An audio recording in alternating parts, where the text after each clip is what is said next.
Looking at you. Yeah, it's fine. All of us. It's just a scrum, so you can look around. Don't worry about it. All right. We'll talk about this experience. I mean, obviously, this is what you get into it for. It's what you started for. What does it feel like now that the moment's here? It's been a great experience. You know, being here, being in Vegas for this whole week. It's been awesome.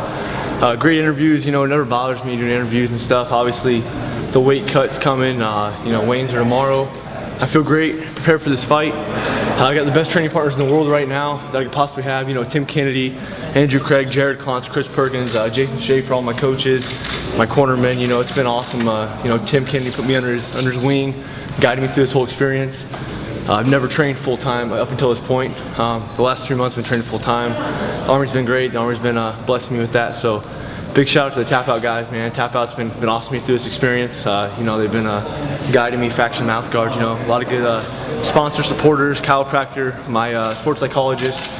You know, I mean, everything in life right now is great. You know, I'm ready for this fight more than anything, and I'm excited to show myself, you know, on the big stage on Saturday. Obviously, you have a similar background to Tim Kennedy. How did that relationship come about? You know, we have a mutual friend, Chris Perkins, who's actually my boss, and you know, I've been sponsored by Ranger Up for quite a while. It's one of Tim's companies. You know, Tim's a guy I looked up to for a long time.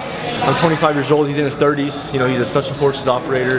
And I'm a Ranger, so you know, we go hand in hand, and you know, he's a guy I look up to. Him and Brian Stan, guys that you know, prior military experience that have set the path for me. So I'm ready to showcase to the world that, you know, I'm on that same level. You said Tim's been walking you through this week. What has he been telling you getting ready for your fight? I mean, for the past 8 weeks, Tim's been, you know, walking me through. Tim's been in my corner. He's been guiding me nutritionally, you know, strength conditioning wise.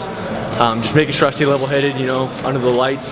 Obviously, people saw my first fight to get in the house. You know, sometimes nerves play the best of you, and you know, and that happens. You know, happens to the best of us, and it's not going to happen on Saturday. I feel good. I'm prepared. I don't care if there's a million people in front of me. You know, I'm ready to showcase to the world that I have the skill to be on this level. Talking about nerves, are you getting nervous for Saturday, or you just want it all to be over to the show? You know, I don't really get too nervous until the day of the fight. You know, I'll get a little nervous, but that's good as long as you know, you let your butterflies fly in formation. That's the most important thing, is make sure you get them to fly in formation, and you know, just control those. You know, and Jesus Christ, my Lord and Savior, He guides me. He's the reason why I'm here. You know, it's a path that He ordained for me, and it's my will to carry out. You talked about working with a sports psychologist. What is that doing for you?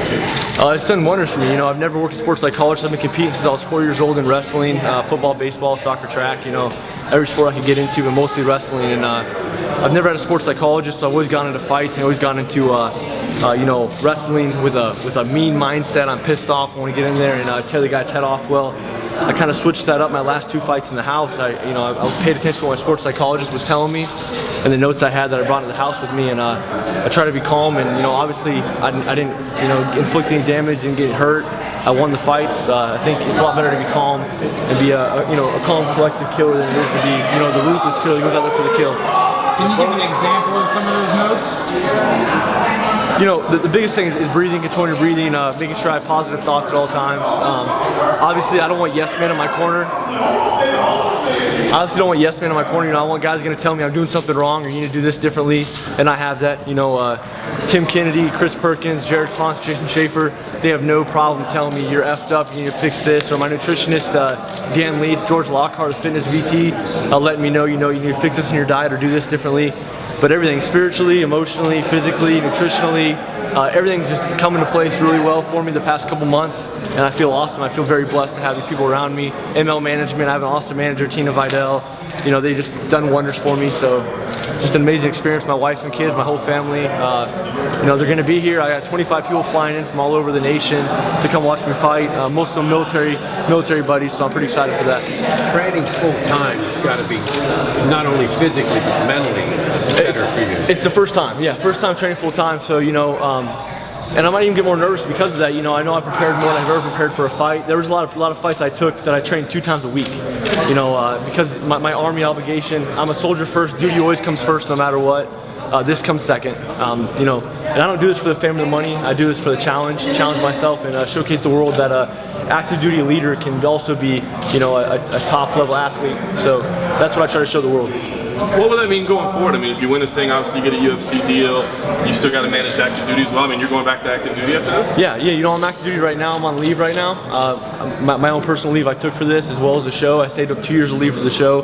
So the Army didn't throw me a bone. You know, they understand that I need to be a leader in the Army. If I can juggle both and do both proficiently, they're fine with that. You know, I can't let my Army job slip. You know, that's like I said, first and foremost is duty. So, you know, that comes first in my heart, and it always will. So I mean, being in the UFC is a dream come true. It's I believe my God-birth dream. So I feel great to be able to do both. Are you still stationed in Fort Hood? I am. I'm stationed in Fort Hood, Texas. I'm part of 3 Corps Combatives. Isn't that where the fight nights were? Yes. Were you in attendance? I wasn't. I've only been at Fort Hood for about 6 months, but the guy that kind of spearheaded the whole thing for Fort Hood, his name's Chris Perkins, one of my trainers. He's standing behind you guys. So. Was there ever a point where you knew Ricci was going to be the guy that was going to be standing across from you, or were you kind of evaluating him throughout the year? You know, I thought there was tougher guys on the other team that I'd probably meet in the finals. I didn't think it was going to be Ricci, but he's a talented guy. You know, very precise striker. He's very strong with the striking per se. You know, and I think that he thrives at distance. You know, obviously I got to close the distance and shut that range down.